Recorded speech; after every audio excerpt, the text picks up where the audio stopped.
I need to tell you something before we go any further. This is a true story. Every detail you are about to hear actually happened. And when I got to the end of it, I sat back in my chair and I thought, this woman's story needs to be heard by every woman who has ever loved someone who did not love her back the way she deserved. So, let me tell you about a woman named Celeste Thibodaux. Celeste gave 14 years of her life to a man named Marcus Whitfield. 14 years of cooking his meals, raising his children, hosting his dinner parties, building his reputation one plate of food at a time, while her name appeared on absolutely nothing. Not the house, not the bank accounts, not the car, not one single document that mattered. And when Marcus decided he was done, when he hired an attorney 14 months before Celeste even knew the marriage was over and quietly restructured every asset they owned, he walked away with all of it. The house on Briargrove Drive in West Houston, the car, primary custody of their two children, their son, Jordan, and their daughter, Destiny. He left Celeste with one suitcase, a worn recipe book her grandmother had written by hand, and $600 in a bank account he had forgotten to close. $600. That was it, after 14 years. But here is the part of this real-life story that I cannot stop thinking about. 6 days after she walked out of that house, 6 days after she was sleeping on her best friend's sofa with nothing, Celeste did something that most people would never have the courage to do. She took the last piece of her grandmother that she had, a thin gold necklace with a tiny cast-iron skillet pendant that her grandmother Ruby Mae had worn for 30 years and placed around Celeste's neck the morning she left New Orleans. And she sold it, $1,200, together with the $600 she already had, exactly $1,800. And with that $1,800 and a recipe book, Celeste built something that would eventually bring her ex-husband to his knees. But that is not even the most devastating part of this real-life divorce story. The most devastating part is this. While Celeste was sleeping on that sofa, trying to figure out how to get her children back, there was someone calling her every single week, asking how she was doing, asking about the children, asking about her plans, someone she trusted completely. And that same person, the moment Celeste hung up, was sending everything she had said directly to Marcus. 51 messages, over 5 months, every detail, forwarded while Celeste called her family. This is a story about family betrayal, about real-life relationships that are not what they appear to be, about a divorce that was designed to destroy a woman, and about what happens when the person doing the destroying underestimates who she actually is. Stay with me, because this story has everything, and I promise you, the ending is worth every minute. Subscribe plus comment placement, but before we go any deeper into this story, I want to know where you are watching from right now. Whether you are in Atlanta or Houston or Toronto or somewhere out in the countryside with a cup of coffee, drop your city in the comments below. We have women watching this from all across the United States and Canada, and I love knowing exactly where you are. And if you are new to this channel, welcome, friend. Hit that subscribe button right now so you never miss any of our upcoming videos. We tell real stories here. True stories about real women and real life and real relationships. Stories that the world does not always stop to honor. This is the place where we stop and honor them. All right, let me take you all the way back to the beginning of Celeste's story. Because to understand what she built, you have to understand what she came from. And where she came from is one of the most beautiful things in this entire true story. Ruby Mae Thibodaux was born in 1939 in New Orleans, Louisiana. And she lived in the same house on St. Bernard Avenue in the Tremé neighborhood, the oldest black neighborhood in America, for 54 years. Now I need you to picture this house. It was not big, it was not fancy. But every single day for 54 years, something extraordinary happened inside it. Ruby Mae cooked. She cooked for her neighbors. She cooked for her church congregation. She cooked for anyone, and I mean anyone, who showed up at the screen door looking like they had not eaten enough that day. She never turned a single soul away. She never asked for money, never expected anything in return. On Sundays, she made enough food for 30 people and set it out on the porch. Whoever came, came, and somebody always came. Now, Ruby Mae had a recipe book, 190 pages of blue ink written in her own careful handwriting over 31 years. Every dish she had ever made, recorded one at a time. And in the margins, notes, little reminders, little pieces of wisdom that had nothing to do with cooking and everything to do with living. You see, Ruby Mae did not just cook food, she cooked love into food, and she knew the difference. She knew that a plate of smothered chicken could say something to a person that words could not. That a bowl of red beans and rice could reach someone in a place that no conversation ever could. And she spent 54 years doing exactly that. Feeding people and looking them in the eye. You feed someone and you look them in the eye, she always said. That is how you tell someone they matter. Celeste was beside her grandmother in that kitchen from the time she was 5 years old, standing on a stool to reach the counter, holding a wooden spoon that was too big for her hand. And Ruby Mae did not give little Celeste small tasks to keep her busy and out of the way. She gave her real ones. Stir this, taste that. Now tell me, what is missing? I love that question. What is missing? Because Ruby Mae was teaching her granddaughter something that went way beyond cooking. She was teaching her to pay attention, to care, to be present with what is in front of you. By the time Celeste was 10 years old, she could make gumbo from memory. By 12, she was running the Sunday porch table on her own, while Ruby Mae sat in the rocking chair by the window and just watched. Watched with this smile on her face, like she knew something nobody else knew yet. And every single time, every single Sunday, Celeste would hear those same words. You feed people and you look them in the eye. That is how you tell someone they matter. Now, Ruby Mae also had a necklace, a thin gold chain with a tiny pendant, a cast iron skillet, no bigger than the nail on your thumb. She had worn it every single day in that kitchen for 30 years. And in every photograph of Ruby Mae from those years, there it is, that little skillet, right at her collarbone. It was not expensive jewelry, but it meant everything, because it was the symbol of what Ruby Mae believed her calling was, to cook, to feed, to love people through food. Ruby Mae Thibodaux got sick in the fall of 2016. She died on a Tuesday morning in March, 4 years before this true story begins, 81 years old. In that same house on St. Bernard Avenue, in a bed 12 feet from the kitchen where she had fed half a neighborhood for 3 decades. Celeste flew home for the funeral. She sat in that kitchen for 2 hours after everyone left. She did not cook. She did not open the recipe book. She just sat at the table and looked at the stove and the counter and Ruby Mae's wooden spoon still hanging from the hook by the window. She flew back to Houston the next day. She put the recipe book on the kitchen shelf and she did not open it again, not once, not for 4 years. But she kept wearing the necklace every single day, even after everything fell apart. Even when she could not bring herself to open that book, she kept that little gold skillet around her neck. Because as long as she was wearing it, part of Ruby Mae was still with her. Now let me tell you how Celeste got to Houston in the first place, and how she met the man who would one day try to take everything from her. Celeste came to Houston when she was 23 years old. She had a job offer at Papado Seafood Kitchen on Westheimer Road, entry level. Long hours. She did not mind the long hours. Long hours in a kitchen felt like home. She brought 2 things with her from New Orleans, the recipe book and the necklace. For 2 years she worked, saved money, got better at her craft. She was good at her job, more than good. The head chef noticed, her regulars noticed. She had this way of cooking that made people feel exactly like Ruby Mae had said, like they had come home. And then she met Marcus Whitfield. He was 28 years old, commercial loan officer at a bank in the Galleria area of Houston. He wore excellent suits. He had a plan for everything, and I mean everything. Where he would be in 5 years, what car he would drive, what neighborhood he would live in. Most people find that kind of certainty intimidating. Celeste found it, and I understand this completely, she found it reassuring. After growing up in a world where things were often uncertain, here was a man who seemed to know exactly where he was going. He listened when she talked, and not just pretend listening, real listening. He remembered things she said 3 conversations later. He would bring them up out of nowhere. You mentioned that dish your grandmother used to make on Sundays. Tell me more about that. Nobody had ever asked Celeste to tell them more about Ruby Mae's cooking. Not like that. On their 3rd date, she cooked for him. Red beans and rice. Page 1 of Ruby Mae's recipe book. The simplest dish in the book and also the most honest one. Marcus ate 2 full plates. He set down his fork. He looked across the table at Celeste. And he said, and I need you to really hear these words because they are going to mean something different by the end of this story, Celeste. This food is extraordinary. This is the kind of food that makes people feel like they are home. She had heard people say her food was delicious her whole life. She had heard people ask for seconds. She had heard people compliment the seasoning and the texture and the technique. But nobody had ever said that. Nobody had ever looked at her and named exactly what she was trying to do. She thought he saw her. They dated for 2 years. He called when he said he would call. He showed up when he said he would show up. He planned things, real plans, not vague suggestions.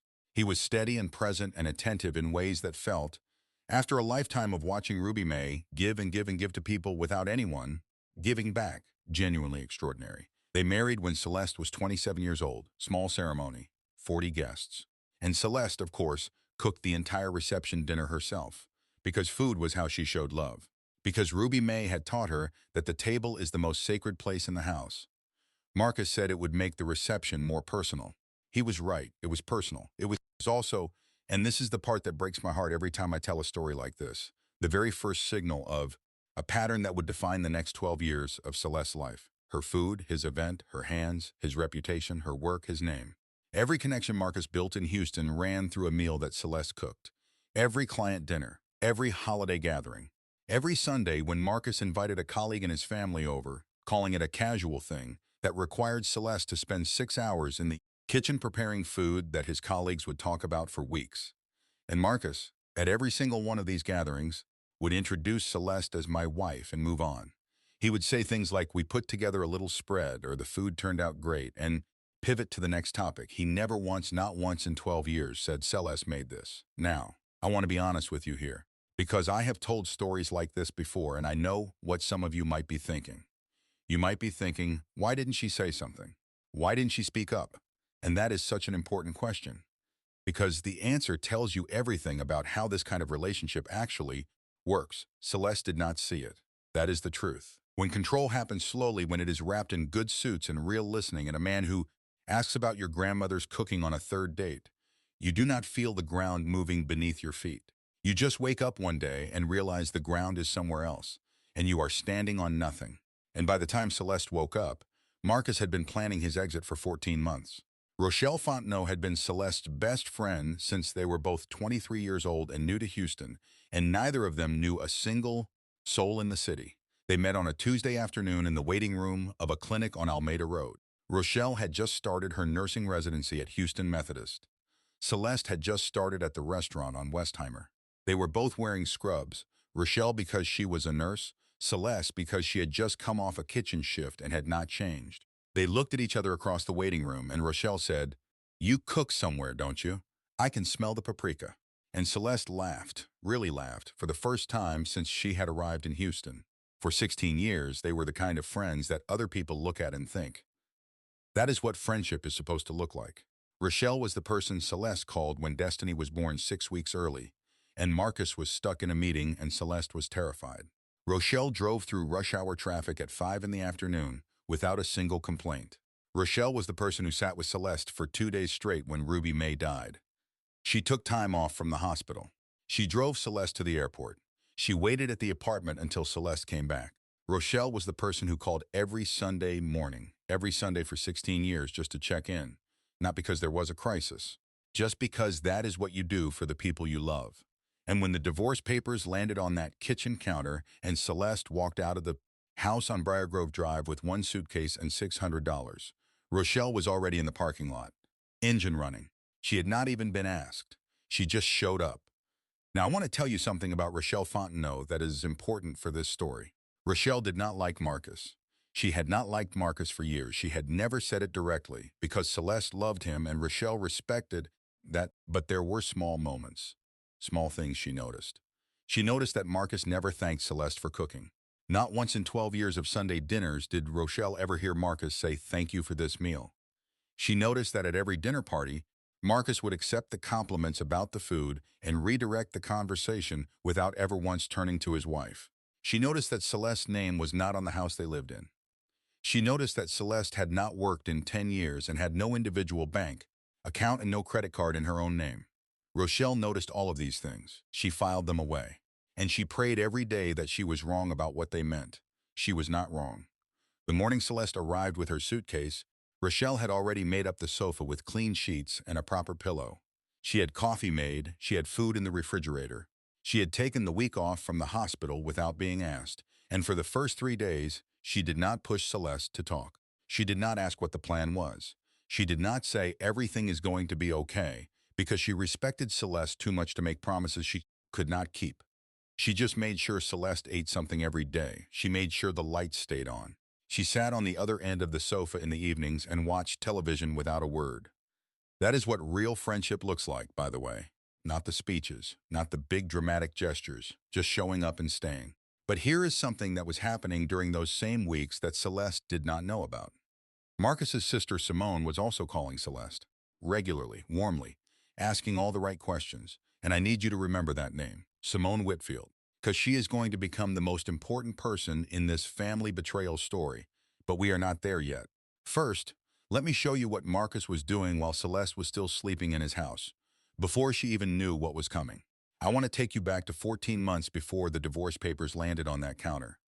Because what Marcus did was not impulsive. It was not emotional. It was planned, step by step, document by document. And I want you to understand exactly how it worked, because this is a real-life story that happens to real women every single day. In Houston, in Atlanta, in Toronto, in cities all across the United States and Canada. And when you understand how it works, you can recognize it. And recognizing it is the first step to protection. When their son Jordan was born, Marcus suggested Celeste stop working. You don't need to work. I have us covered. Focus on the kids. She agreed. It made financial sense.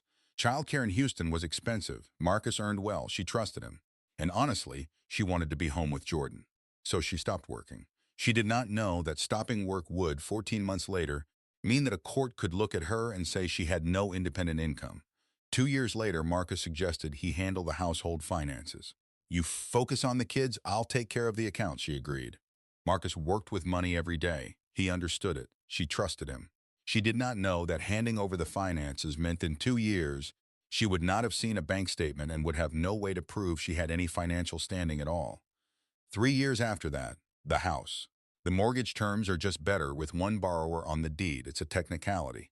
We'll save $400 a month. She signed. She did not read every page. That is what you do when you trust someone. You sign, you move on. You go back to the kitchen and cook dinner. You do not know, you cannot know, that you have just signed away the only home you have lived in for 11 years now. In the 14 months before the divorce papers arrived, Marcus's attorney Raymond Holt went to work. March. The house on Briargrove Drive was refinanced. The deed transferred to Marcus's name only. Marcus brought the papers home on a Wednesday while Celeste was cooking. He said the bank had offered a better interest rate. He needed her to sign 2 pages. She signed. She did not read what she was signing away. June. The joint savings account, $44,000, transferred to an individual account in Marcus's name at a different branch of the bank. The statement stopped coming to the house. Celeste did not notice. She had not looked at a bank statement in 6 years. Marcus handled the finances. That was their agreement. September. The investment portfolio locked into a trust. Marcus sole beneficiary. November. The car title updated. His name only. January. The credit cards in Celeste's name closed. Marcus told her there had been fraud on the account and the bank had issued new cards. The new cards arrived in his name. Celeste never saw them. 14 months, 7 documents. All of it processed while Celeste cooked dinner and drove Destiny to dance class and helped Jordan with his homework and wore Ruby Mae's necklace and called Rochelle on Sunday mornings and completely, genuinely trusted the man she had been married to for 12 years. And when the divorce papers landed on that counter on a Thursday afternoon in April, when Celeste stood there in the kitchen with a dish towel in her hand and read all 21 pages, this is what the documents reflected. No income, no individual bank account, no employment history for 10 years, no assets in her own name, no credit history, no mortgage, no car title. On paper, Celeste Thibodaux did not exist. The woman who had cooked 10,000 meals in that kitchen, raised 2 children, hosted 30 dinner parties, managed every detail of that household for 12 years, appeared on exactly 0 documents that mattered. I need you to really hear that, because it is the thing that Marcus counted on. He had constructed a situation where, on paper, Celeste was nobody. And in family court, paper is everything. Raymond Holt filed for primary custody. The argument was clean and simple. Celeste had no income, no account, no employment, no assets, no credit, no home in her name. The children needed a stable parent. Marcus had a stable income of $147,000 a year and a house with 2 bedrooms for the children. The judge granted Marcus temporary primary custody of Jordan and Destiny pending final divorce proceedings. Temporary. But that word did not feel temporary to Celeste. It felt like a door closing on everything she had ever built. She packed 1 suitcase. She took her clothes. She took the recipe book from the kitchen shelf. She took the photograph of Ruby Mae from the refrigerator door. Ruby Mae in the St. Bernard Avenue kitchen, 1991. White apron. Flower on her hands, that little gold necklace at her collarbone. Smiling like she knew something nobody else knew yet. And then Celeste stood at that kitchen counter one final time. She put her hand up to her neck. She unclasped the necklace, the one she had worn every single day for 14 years, and placed it in the pocket of her coat. She did not know yet what she was going to do with it. She just knew she could not wear it in that house anymore. Rochelle's blue sedan was already in the driveway, engine running. Celeste put the suitcase in the back seat. She got in. She closed the door.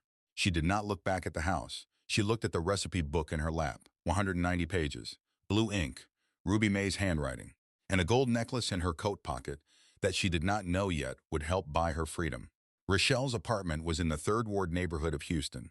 2 bedrooms, a kitchen that smelled like the coffee she had brewed 12 hours earlier when she came home from her night shift, a sofa with a blanket from the hall closet and a pillow from the spare room, $600 in an envelope inside Celeste's bag, the necklace in the pocket of her coat, hanging on the hook by the front door, the recipe book on the coffee table, the photograph of Ruby Mae tucked inside the front cover.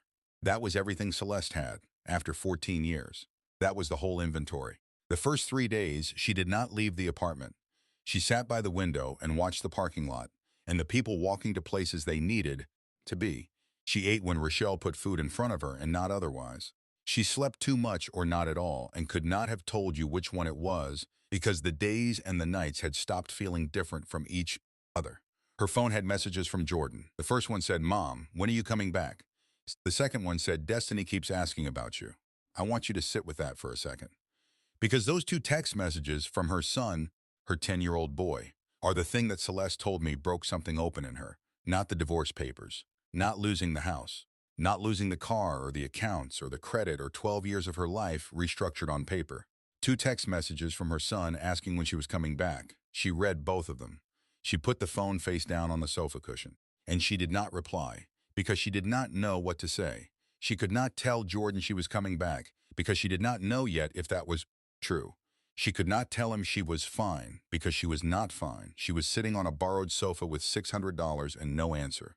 Rochelle did not push her to talk. She did not give speeches or make promises or tell Celeste to look on the bright side. She just showed up. She cooked. She kept the lights on. She sat on the other end of the sofa in the evenings and was simply present. That quiet kind of love that does not ask for anything back. That is what a real friend looks like. I want you to remember that for when I tell you about the other person who was calling Celeste during those weeks. On the 4th night, Rochelle was at her shift at the hospital. The apartment was dark. Celeste was lying on that sofa staring at the ceiling, listening to cars pass on the street outside and then silence again. She sat up, she reached into her bag, she pulled out the recipe book. She had not opened it in 4 years, not since Ruby Mae's funeral, not since she had sat in that kitchen on St. Bernard Avenue and looked at the stove and the wooden spoon on the hook, and decided she could not open this book without hearing her grandmother's voice inside it and not being able to handle that. She opened it. The photograph fell out from inside the front cover and landed in her lap. Ruby Mae, 1991, white apron, flower on her hands, that gold necklace at her collarbone, the little cast iron skillet, smiling, like she knew something nobody else knew yet. Celeste held that photograph for a very long time. She did not move, she did not make a sound. Then she turned to page 1, Ruby Mae's handwriting, blue ink, careful letters, red beans and rice, and in the margin in smaller script. She turned another page, fried catfish.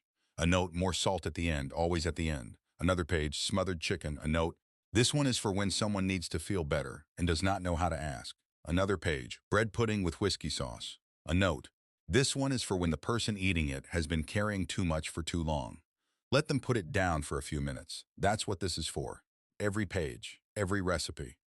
A note in Ruby Mae's handwriting that sounded exactly like her grandmother standing right there in that dark apartment in Houston at 2 in the morning talking to her. Not loud, not dramatic. Just steady, just present, just there. Celeste closed the book. She held it against her chest with both arms, and she reached over and took her coat from the arm of the sofa. She put her hand into the pocket, the necklace, cold in her palm, that tiny gold cast iron skillet, the thing Ruby Mae had worn every day for 30 years. The thing she had unclasped from her own neck and placed around Celeste on the morning she left New Orleans. You carry the kitchen with you, even when you got nowhere to cook. And sitting in that dark apartment, Celeste understood something for the first time. She had been carrying Ruby Mae's kitchen for 14 years inside a marriage that could not see it. She had been carrying it through every dinner party and every client gathering and every Sunday meal where her name was erased from the food she made with her own hands, and she was still carrying it. Right now, in her hands, in this recipe book. Marcus had taken the house. He had taken the car. He had taken the accounts and the credit and the documents and temporary custody of her children. He had not taken this. He did not even know what this was. She made a decision. Day 6 on Rochelle's sofa. Celeste got up before Rochelle came home from her night shift. She made herself coffee. She sat at the kitchen table with a pen and a receipt she found in her bag because she did not have a notebook, and she started doing math. What would it actually cost to start selling food? Not in a restaurant, not in someone else's kitchen, on her own. The way Ruby Mae did it on the porch on St. Bernard Avenue. Start small. Start with what you know. She went to the Almeda Mall library and sat at a public computer for 2 hours. She looked up everything. Harris County vendor license, food handler permit requirements, shared commercial kitchen rental rates, market fees, what she would need to legally sell prepared food containing meat and perishable ingredients. She did the math on that receipt. Food handler permit and temporary vendor license, $85. First commercial kitchen deposit at a shared facility, $150. Ingredients for a proper first market test, enough to fill 40 foil containers, $140. Containers, trays, utensils, napkins, $45. A used folding table, $30. Bus passes for 3 weeks, $1,200. On top of the $600 she had, $1,800. She stared at that number on the back of a receipt for a long time. She had $600. She needed $1,200 more. She went back to Rochelle's apartment. She stood in the hallway. She took her coat off the hook by the door. She reached into the pocket. The necklace. She held it up in the light from the window. That thin gold chain. That tiny cast iron skillet pendant. The thing Ruby Mae had worn in that kitchen every single day for 30 years. The thing she had unclasped from her own neck and placed around Celeste's with the words. Celeste had worn it for 14 years. She had worn it on her wedding day. She had worn it during both labors when Jordan and Destiny were born. She had worn it when Ruby Mae died. She had worn it the day the divorce papers landed on the counter. She had worn it because it was the last thing keeping her tethered to the woman who had taught her everything she knew about love. She looked at it for a long time. Then she put on her coat. She walked to the jewelry buyer on Almeda Road. It was a Wednesday morning, cool, a little gray. The kind of morning where Houston feels quiet before it decides to be loud. She walked in. A bell rang above the door. She sat down across the counter from a man in his 50s who looked at everything with the same flat professional expression. She placed the necklace on the velvet mat on the counter. He picked it up. He tested the gold. He looked at the pendant. He set it down. $1,200, he said. $600 in her account. $1,200 on the counter. $1,800. Exactly. She did not hesitate. She did not cry. She said thank you. She took the money. She walked back out into the Houston morning. And I need to stop here. Because I need you to understand what that moment was. Because it would be very easy to hear she sold her grandmother's necklace and feel only grief about it, only loss. But that is not what Celeste felt walking out of that jewelry store on Almeda Road. What she felt was Ruby Mae. She felt Ruby Mae in that moment more clearly than she had felt her since the funeral. Because Ruby Mae had not spent 30 years wearing that necklace in that kitchen to teach Celeste to hold on to things. She had spent 30 years teaching Celeste what to do with her hands. Love is not jewelry. Love is what you build with what you have been given. Celeste walked back to Rochelle's apartment. She opened the recipe book on the kitchen counter. She turned to page 14. Smothered chicken. The note at the bottom. This one is for when someone needs to feel better and does not know how to ask. She started cooking. When Rochelle opened the front door at 7:15 in the morning after her night shift, the whole apartment smelled like smoked paprika and brown, butter and something sweet underneath that she could not name but immediately knew. It smelled like that kitchen on St. Bernard Avenue, the kitchen on the other side of Ruby Mae's recipe book, the smell that Celeste had been carrying in her memory for 37 years. Rochelle stood in the doorway. Celeste stood at the stove. They looked at each other. I need to find somewhere to sell this, Celeste said. I know a Saturday market, Rochelle said. $1,800 divided on Rochelle's kitchen table that same afternoon. $85 for the food handler permit and temporary vendor license from Harris County Health Department. Celeste took the number 45 bus to the health department on Tuesday morning, stood in line for 2.5 hours, walked out with a card, a permit number, and a 3-page list of what she was and was not allowed to do. $150 for a commercial kitchen deposit, $140 for ingredients, chicken thighs, rice, red beans, cooking oil, spices, everything she needed from the discount grocery on Griggs Road. $45 for containers and foil trays and plastic forks and napkins from the restaurant supply on Almeda. $30 for a folding table she found on Facebook Marketplace, listed by a woman in Pearland who was clearing out her garage, bus fare. A $9 rolling cart from a thrift store on Harrisburg Boulevard because she could not carry 2 pots and a table on the bus without one. That was $1,800. Almost every cent gone before she cooked the first plate. The first Saturday market was on Navigation Boulevard in the east end of Houston. 6 in the morning, hot oil and cold air. Navigation Boulevard is one of the most historically significant food corridors in Houston. Working families, warehouse workers, truck drivers, construction crews. Real people who know what real food tastes like. Not a farmer's market crowd, not a trend crowd, a community. The other vendors had banners, canopies, branded tablecloths, business cards in little acrylic holders. Celeste had a folding table, 2 pots, 40 foil containers, and a piece of cardboard with her prices written in marker. $8 a plate. She sold 7 containers that first day. 7. She took the bus home with $56 in her hand. She sat in the back of the bus and did the math and understood that 7 plates were not going to save her. But she also knew something else. At 11:40 that morning, a woman in a church hat had stopped at her table. She opened 1 container right there. She ate standing up. She did not say anything for a full minute. Then she looked at Celeste. "This tastes like my grandmother's cooking. I don't know how you did that, but I need 3 more containers." She asked if Celeste would be back next Saturday. "Yes," Celeste said. That woman came back the next Saturday. She brought 2 friends. Each of those friends came back the Saturday after that. Week 2, 29 containers sold. Week 3, 36. Week 4, 40 containers sold out before 1 in the afternoon. The numbers did not jump. They climbed slowly and without stopping, like something that had finally figured out what direction it was going in.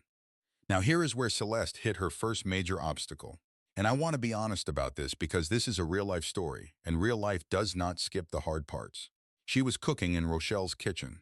Under Texas cottage food law, and I looked this up because I wanted to get it right, home kitchens can be used for certain shelf-stable items sold directly to consumers. But prepared meals with meat and perishable ingredients sold at public markets? That requires a licensed, inspected, certified commercial kitchen. Celeste had been selling for 4 weeks. She was technically in violation of the health code, and she did not know it. She found out at the library, sat at a computer for 3 hours on a Wednesday, reading every word of the Texas Department of Agriculture regulations. Licensed commercial kitchen, inspected, certified, available for hourly rental at shared kitchen facilities, $15 to $25 an hour depending on location. She needed a solution. Fast, the solution walked through the basement door of Greater Grace Baptist Church on Harrisburg Boulevard in the form of a woman named Pastor Gloria Arsenault. Pastor Gloria had been running Greater Grace for 19 years. She had seen everything in that time. She knew her neighborhood. She knew her people. And she knew from the moment Darnell Moses from the congregation mentioned that a woman had started renting the church's commercial kitchen, she knew this was not an ordinary situation. She came downstairs during Celeste's cooking hours. She stood in the doorway. She smelled what was coming off that stove. She went back upstairs. She did this every week for 6 weeks without saying a word. On a Thursday evening at the end of the 6th week, she sat down across from Celeste at the prep table after the cooking was done and asked 2 questions. "What are you doing? And who are you doing it for?" Celeste told her short sentences, no drama, no self-pity, the divorce, the $600. The necklace she had sold, the recipe book, the markets, the rolling cart on the bus. Pastor Gloria listened to every word. Then she told Celeste about her husband Raymond, 61 years old when he died. Heart attack on a Sunday morning, 11 years ago. Raymond had owned a food truck, green and white, parked behind the church every Sunday after service. The line went around the building. Barbecue plates, $5, and a smile, and the kind of food that made people feel, as Celeste would say, like they had come home. When Raymond died, Pastor Gloria could not bring herself to sell the truck. She covered it with a tarp and parked it in the back lot. 11 years it had sat there. The engine had not turned over in 7. 2 flat tires, peeling paint, a gas line that needed replacing, a refrigeration unit that had stopped working years before. Nobody wanted it. Nobody used it.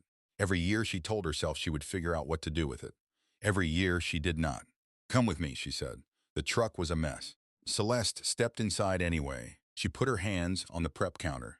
She looked at the 2 gas burners and the serving window with the metal shutter that stuck halfway open and the space where plates would come out. She could see it.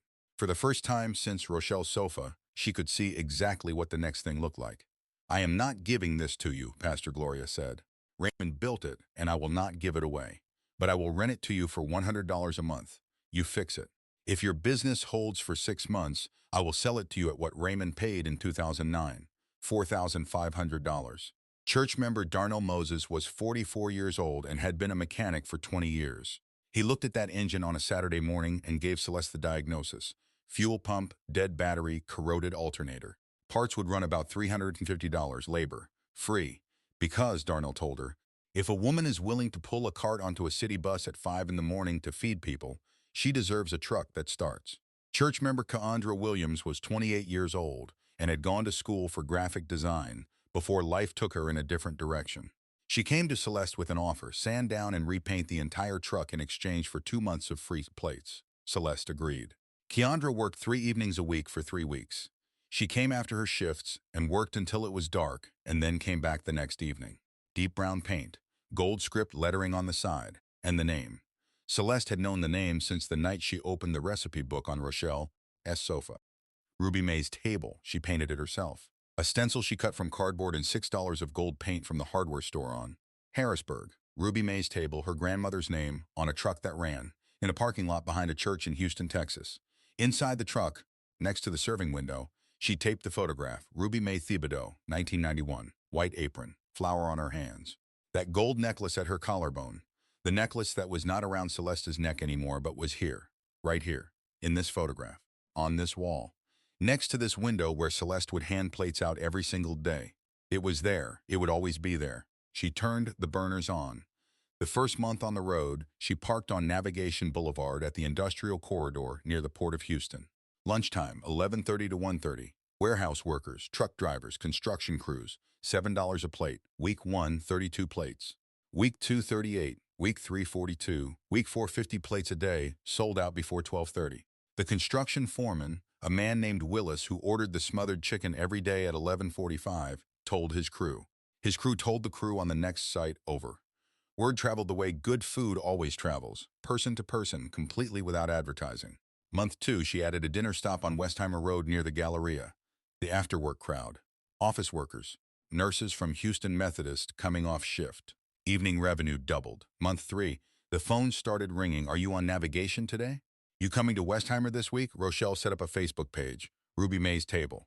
One photograph of the truck, the menu, the daily location. Posted every morning at 5 a.m. 2 weeks later, 400 followers. 4 weeks later, 1,200. People shared it. People tagged friends. People posted photographs of their plates with one sentence underneath. This reminds me of home. And through all of this, Celeste called Rochelle every evening. She kept a notebook, revenue on the left, costs on the right, notes at the bottom. She tracked every dollar in and every dollar out the way Ruby Mae had tracked every recipe, carefully, in ink, without shortcuts. She did not miss a single market day in 4 months. She did not miss a single kitchen booking at Greater Grace. She did not miss a single payment to Pastor Gloria. She was building something, slowly, without rushing, letting the fire do its work. And she was doing it while calling Jordan and Destiny every evening at 7:30, while taking the bus to the house on Briargrove Drive for her 2 afternoon visits per week, while sitting on those porch steps with her children and watching them eat food she had packed in foil containers and carried on the bus because Marcus would not let her inside the house. Destiny said the same thing every single time. This is the best food in the world, Mom. The same words, every time. And every time Celeste would look at the photograph in her mind, Ruby Mae on St. Bernard Avenue, that necklace at her collarbone, smiling like she knew, and she would think, yes, this is what the necklace was for. I want to take you back to the very beginning of Celeste's time on Rochelle's sofa.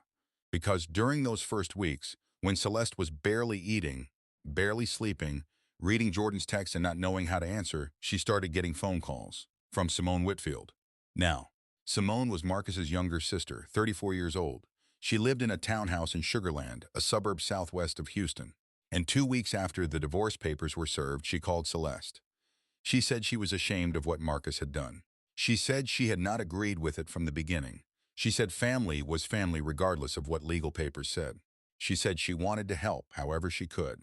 And Celeste, who had just lost everything and was sleeping on a sofa with $600 and 2 children she could only see twice a week, Celeste received that phone call the way a person dying of thirst receives a glass of water. Gratefully, completely. Simone came to the truck. She helped wipe down the counter after the lunch rush. She brought paper towels and napkins from the wholesale club because she had a membership and Celeste did not. She asked about Jordan. She asked about Destiny. She asked how the custody hearing had gone. She asked what the attorney was saying. She asked about the food truck numbers. She asked about the Facebook page. She asked about the journalist named Tamara Lee who had come to the serving window one evening. And Celeste answered, honestly, openly, because Simone was family, because she had shown up, because there was, as far as Celeste could see, no reason in the world not to trust her. There was a reason. 6 months before the divorce was filed, before Celeste even knew anything was wrong, Marcus had called his sister. The call lasted less than 4 minutes. He did not shout. He did not threaten. He was very calm. He reminded Simone that she owned a townhouse in Sugarland, a $187,000 mortgage, and that Marcus was the cosigner on that loan. Without his name on the mortgage, Simone's credit score would not support it alone. She would have to sell, or the bank would foreclose.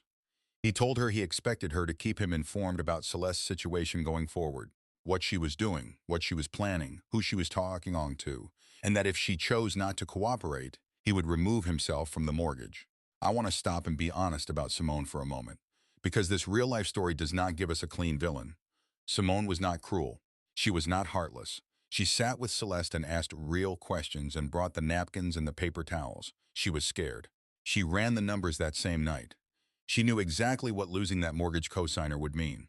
She chose her house over her conscience. Whether that was the right choice is something only Simone could answer. And as far as I know, she has not answered it yet. 51 text messages. Over 5 months. Each one sent within minutes of hanging up with Celeste. Each one containing information Celeste had shared in trust, in confidence, in love. When Celeste signed the lease on the studio apartment on Griggs Road, Simone texted Marcus the address that same evening. When Celeste filed for joint custody, Simone texted Marcus the attorney's name and the filing date within the hour.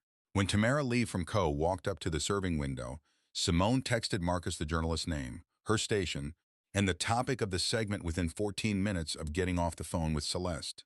Celeste did not know. She would not know for months. But the information was already moving, and Marcus, sitting in the house on Briargrove Drive with Celeste's kitchen and Celeste's children and Celeste's name on none of it, was already making calls. And the call he made after Simone texted him about Tamara Lee, that call is the one that changed everything, not for Celeste, for Marcus.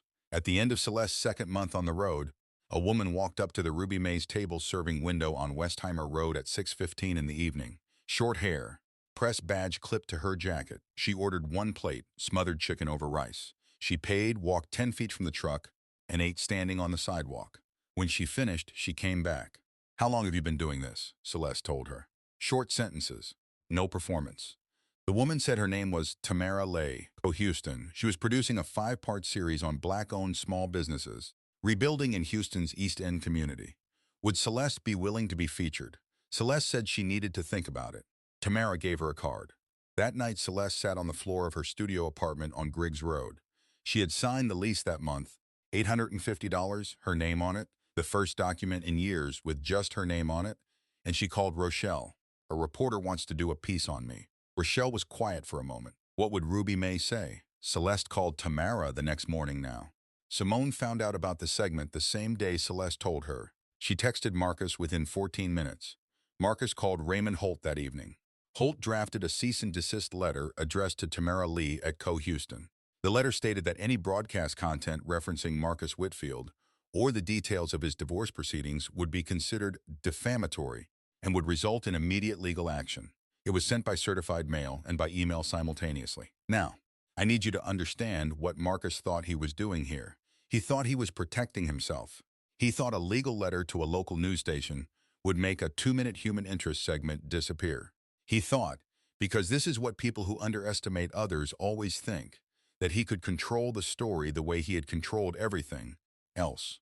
He was wrong. Tamara Lee received the cease and desist on a Thursday morning. She read it. She walked it directly to her executive producer. He read it. He leaned back in his chair. He looked at Tamara.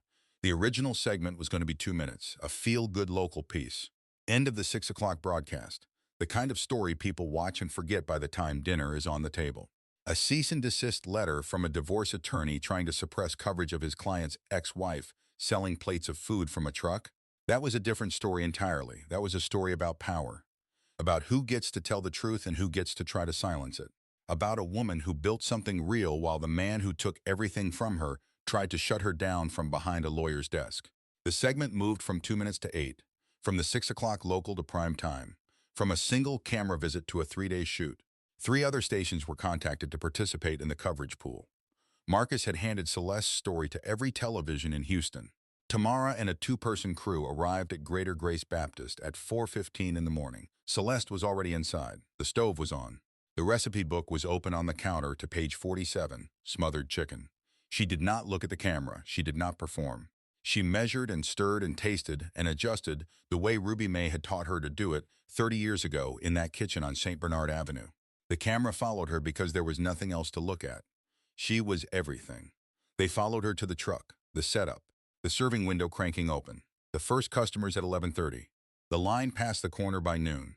Inside the truck between shifts, Tamara sat across from Celeste on the prep stool and asked how she started. Celeste told her. She did not say Marcus's name. She did not describe the divorce. She did not name the attorney or the documents or the 14 months of legal strategy designed to make her disappear. She said this. I started with $1,800 in a recipe book my grandmother wrote by hand.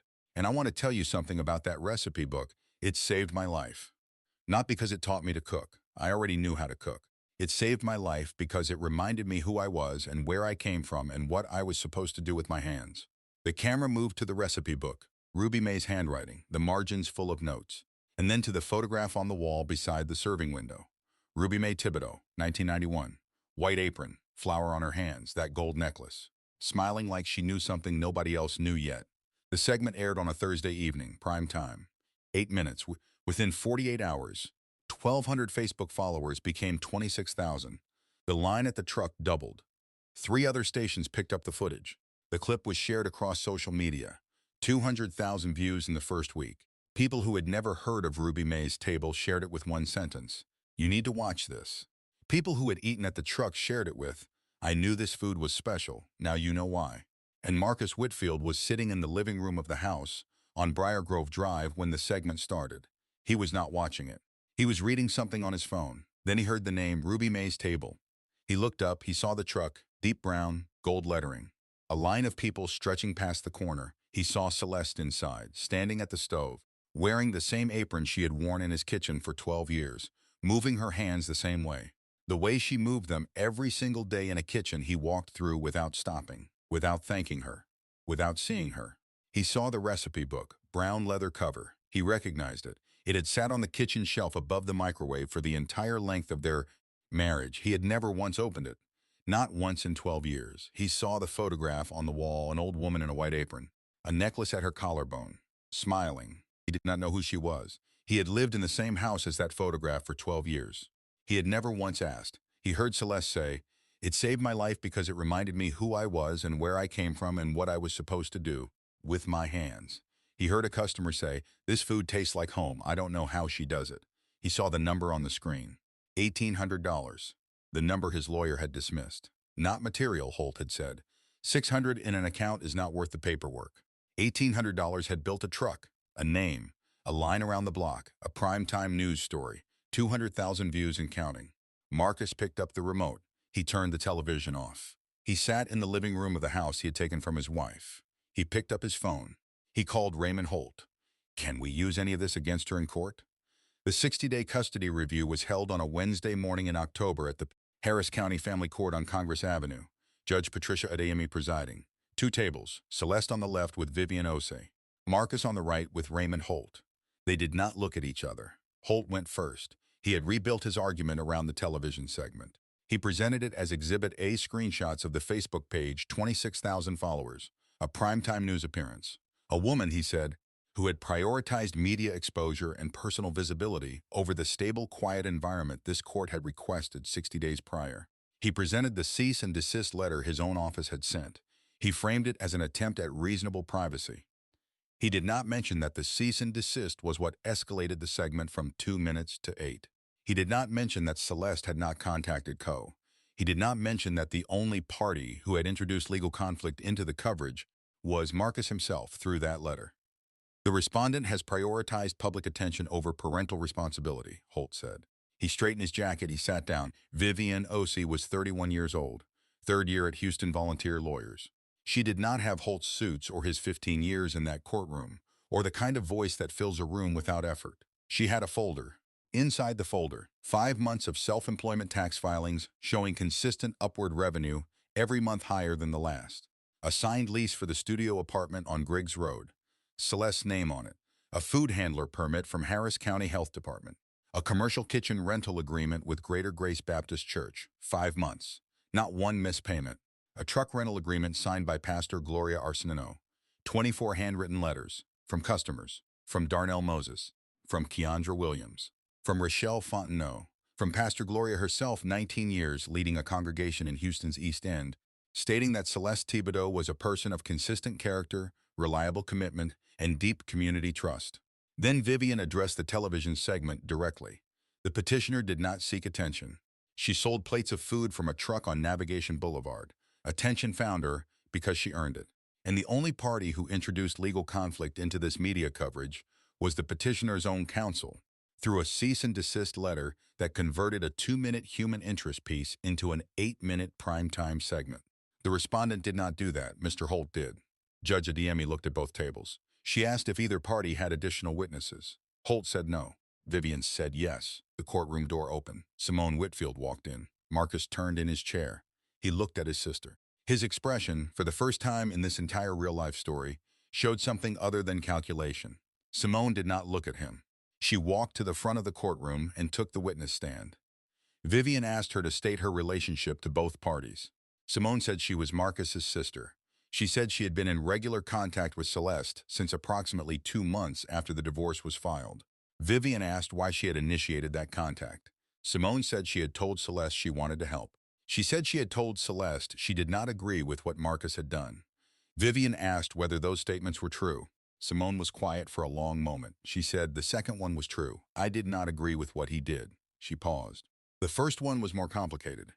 Vivian asked whether Simone had communicated information about Celeste to Marcus during the period she was in contact with her. Simone said yes. She said Marcus had asked her to monitor Celeste's activities and report back. She had done so for approximately 5 months. She confirmed the information she had forwarded included Celeste's new address, the custody filing, the truck's location and revenue, the Facebook page growth, and the identity and timeline of the co-journalist. Vivian asked why she had agreed. Simone said Marcus was co-signed on her mortgage in Sugar Land. She said he had made clear that if she did not cooperate, he would remove himself from the loan. She said she had run the numbers. She knew she could not carry the mortgage alone. She chose the house. Vivian asked what had changed, why she was here today. Simone looked at her hands, then she looked up. He removed himself from the mortgage anyway. 6 weeks ago. Because I did not get him the information about the television segment fast enough. The bank began foreclosure 11 days later. I lost the house. She said he got what he needed from me. And then he let me go anyway. And I realized I had given up the most important thing I had, my integrity, for a house I no longer have. Vivian presented 51 printed text messages between Simone and Marcus. Dates, times, full content, each one time-stamped. Each one sent within minutes of a conversation with Celeste. Judge Adeyemi read through every message. She read them slowly. She did not rush. Then she looked at Marcus. Then she looked at Holt. Then she closed the folder. Court finds that the father engaged in a sustained pattern of surveillance and third-party interference during an active custody proceeding. This pattern is inconsistent with the best interests of the children and reflects a willingness to use family relationships as instruments of control. Primary custody of Jordan and Destiny Whitfield is hereby transferred to the mother, Celeste Thibodaux, effective immediately. The father retains visitation rights on a schedule to be determined by this court within 14 days. Celeste walked out of that courtroom and stood on the steps of the Harris County Family Court on Congress Avenue. The Houston sun was in her face. The city was doing its usual loud afternoon thing, traffic, horns, construction somewhere nearby. She took out her phone. She called Jordan. "You are coming home, baby. Now let me tell you what happened to Marcus Whitfield after that courtroom door closed." The court filing became public record the following week. The 51 text messages were referenced in the custody determination. The language in that filing, sustained pattern of surveillance, third-party interference, instruments of control, was readable by anyone who pulled the document. And people pulled the document. 2 senior partners at the bank in the Galleria area read it. Marcus managed commercial loan portfolios. He managed relationships built on trust. The filing described a man who had used a family member's financial vulnerability as leverage for personal surveillance during an active family court proceeding. The partners reassigned his accounts. He lost 2 commercial contracts worth a combined $390,000 in fees within the month. Not because anyone formally punished him, because nobody wanted to work with him. The woman he had been seeing left in November without explanation. She did not owe him one. Raymond Holt sent the final invoice, $51,000, for 14 months of legal strategy, hearings, filings, the cease and desist, and $425 an hour. Marcus had spent $51,000 to take everything from a woman who had $600 and a necklace. The woman with the necklace got her children back. The man with the $51,000 bill sat in a one-bedroom apartment in Katy, Texas, having lost the house to mortgage payments he could no longer carry, with a court record that followed his name wherever he went. He called Celeste once from that apartment, a Sunday evening in December. She saw his name on the screen. She placed the phone face down on the counter and let it ring until it stopped. He called Jordan. Jordan picked up. "I miss you, son." Jordan was quiet for a few seconds. "Mom is cooking tonight," he said. "I have to go." He hung up, not angry, not cold, just somewhere else. Living a life that had moved on without the man who thought he controlled where it went. Transition. And now, the part of this true story I have been saving for you. The first night Celeste's children came home. The first evening Jordan and Destiny came home to Celeste's apartment on Griggs Road was a Thursday in late October. It was a studio apartment. Small. One bedroom that she had somehow fit 2 mattresses into because Jordan and Destiny were not going to sleep in separate rooms their first night home. Clean sheets. A second-hand lamp from a thrift store in Almeda that threw warm light. A small table by the kitchen window with 3 plates, 3 glasses, 3 forks, 3. She opened the recipe book to page 1. Red beans and rice. The very first recipe Ruby Mae ever wrote down. The simplest one in the book. The most honest one. The note in the margin, in Ruby Mae's blue ink, "This one is for when someone comes home." Celeste cooked it the way Ruby Mae had taught her, slowly, without rushing, tasting as she went. More salt at the end. Let the fire do its work. On the wall above the stove, she had hung the photograph. She had framed it now. Plain wood frame she bought for $4 at the Salvation Army on Griggs Road. Clean glass, Ruby Mae Thibodaux, St. Bernard Avenue, New Orleans. 1991. White apron, flower in her hands, the gold necklace at her collarbone, the tiny cast-iron skillet, smiling, like she knew something nobody else knew yet. Rochelle dropped the children off at 5:30. She hugged Celeste once, very hard, and did not say anything. She got back in her blue sedan and drove away. She knew when to leave, she always knew. Destiny came into the kitchen first. She stood in the middle of the room and looked at everything. The small space, the 2 mattresses, the table with 3 plates, the recipe book open on the counter. The smell. She stood still in the middle of the room and breathed in that smell. And then she looked up at the wall above the stove. "Who is that, Mama?" "That is the woman who taught me everything I know," Celeste said. They sat down. 3 people at a small table in a studio apartment on Griggs Road in the 3rd Ward neighborhood of Houston, Texas. Jordan, Destiny, Celeste. Celeste put food on their plates. She sat down. Jordan ate without talking at first, the way a 10-year-old boy does when the food is exactly right, and words would only get in the way. Destiny took her first bite. She chewed. She looked up at her mother. "This is the best food in the world, Mom." The same words. Every time, the same words. But this time, not on porch steps. Not at the door of a house Celeste was not allowed inside. Not during a timed visit home. Destiny looked back up at the photograph on the wall. "Mama, what is she wearing around her neck?" Celeste looked at the photograph, at Ruby Mae, at the necklace, at the little gold cast-iron skillet that had hung at her grandmother's collarbone for 30 years in that kitchen on St. Bernard Avenue, that she had worn for 14 years, that she had placed on a counter on Almeda Road on a Wednesday morning and exchanged for $1,200 and a plan. That was something very important that I gave away, so that I could give you something better. Destiny looked at her plate. "This?" Celeste looked at her daughter.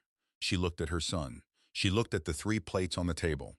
She looked at the recipe book open on the counter. She looked at the photograph of Ruby Mae on the wall above the stove. "Yes," she said. "This." The apartment smelled like smoked paprika and brown butter and something sweet underneath that Celeste had never been able to name but would recognize anywhere for the rest of her life. Ruby Mae's kitchen, right here, on Griggs Road in Houston, Texas. In a studio apartment with 3 plates and a $4 picture frame and 2 children who had come home. Marcus Whitfield spent $51,000 in legal fees to remove Celeste's name from every document that mattered. He took the house. He took the car. He took the bank accounts. He took temporary custody of 2 children. He used his sister's mortgage as leverage to run surveillance on the woman he had left with $600. And in the end, here's what he actually walked away with. A 1-bedroom apartment in Katy, Texas. A court record that described him as a man who used family relationships as instruments of control. A professional reputation that two senior banking partners no longer trusted. A relationship that ended the moment the public filing came out. And a $51,000 invoice from Raymond Holt. Celeste walked away with her children.